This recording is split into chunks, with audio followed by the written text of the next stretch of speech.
What's up, guys? Michael Fave, Olympia Fitness and Performance, here with Brandon once again on the topic of using screening drills to determine whether or not you have a young athlete in front of you who you think might be at risk for an ACL injury. A common screening tool used across the country or world really is the depth drop to vertical jump. You might find a different name for that somewhere else, but for the sake of this video, depth drop to vertical jump. So I'll tell my athlete to step on the box.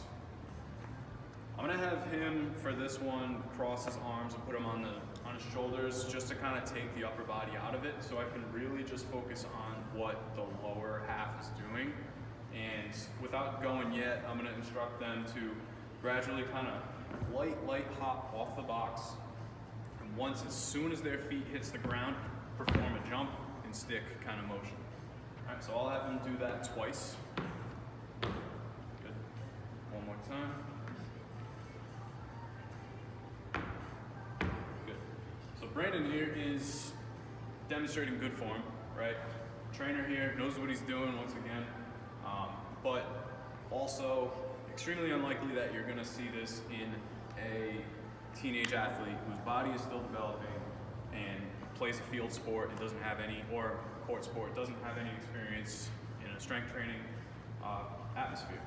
So common things we look for, there's actually a bunch, but I'll go over the main ones, is what does it look like when the feet hit the ground off that box? All right, a common one we might see is one foot lands after the other. Show kind of what that looks like. Yep. You know, and also what you notice there, one is further out in front. All right, so that's might be telling us something. Also, what we're looking for is, common ones we'll see is those knees buckling in, that valgus collapse we always talk about. Yep, so that's extremely common, mainly in the female athlete, but doesn't mean that males don't do that as well. Also very common. Then lastly, on the landing from the jump and stick, let me show that again. You might run into the same issues where those knees buckle both times. Yep, good. And you also might see excessive landing on the toes, jumping off the toes, that quad dominance we talk about. And just because the upper body, the hands are locked in, doesn't mean I'm not gonna also look at what his trunk positioning is like. If there's that excessive flexion, once again, center of gravity's not in a great spot, could tell me some things that their force production and absorption might need some work. So I'll just do that one more time, and I'm showing you some bad upper body position. Good. You see this position, obviously all of his force is going on his toes.